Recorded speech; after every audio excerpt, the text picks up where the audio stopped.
Wat was eerste, die hoender of die eier?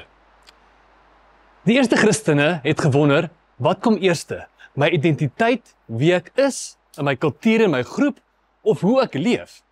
Want onthou, Jesus was 'n Jood gewees. So die eerste Jode het gedink, as ander kulture nou kom en deel word van hierdie beweging wat Christendom is, dan moet hulle eers Jode word en dan kan hulle Christene word. So dit beteken hulle moet hulle praktyke so aanpas. Hulle moet eers besny word en eers die Joodse praktyke doen en dan kan hulle Christene wees. So dis wat hulle gewonder het. Hoe werk dit nou? Is dit reg so? Nou vra vir Paulus, hoe moet ons te werk gaan met ons identiteit, wie ons is in Christus? En nou kom Paulus en hy skryf aan die Kolossense 'n pragtige brief.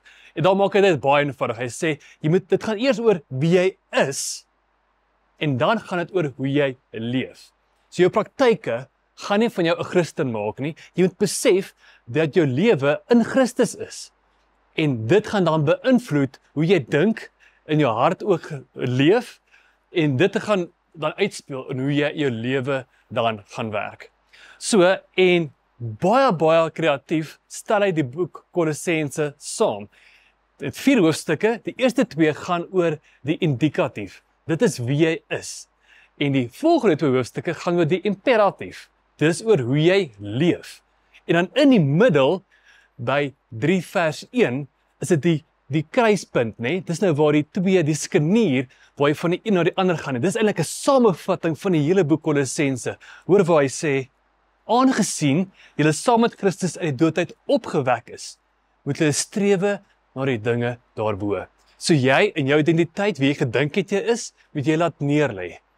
En jy word 'n Christen. Jy leef soos Jesus geleef het. Nee, jy kry 'n nuwe hart. Jou klippad word uitgehaal, jy kry 'n hart van vleis. En dit laat jou dan anders te leef daarna. So eenvoudig soos dit. Is dit nie 'n pragtige boodskap vir ons almal nie?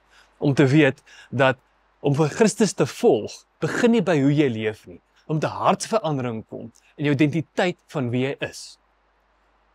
Bob Goff het gesê, let go of who you think you are and let me define you instead.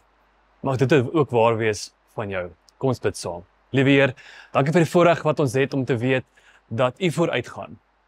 Ons identiteit, wie ons is, wie ons dink ons is, hang nie van onsself af nie. Dit kom van U af. Dit bring ons gerusstelling. Dit maak vir ons rustig. Dit gee vir ons vrede. Mag ons vashou daarin op hierdie pragtige dag. Amen.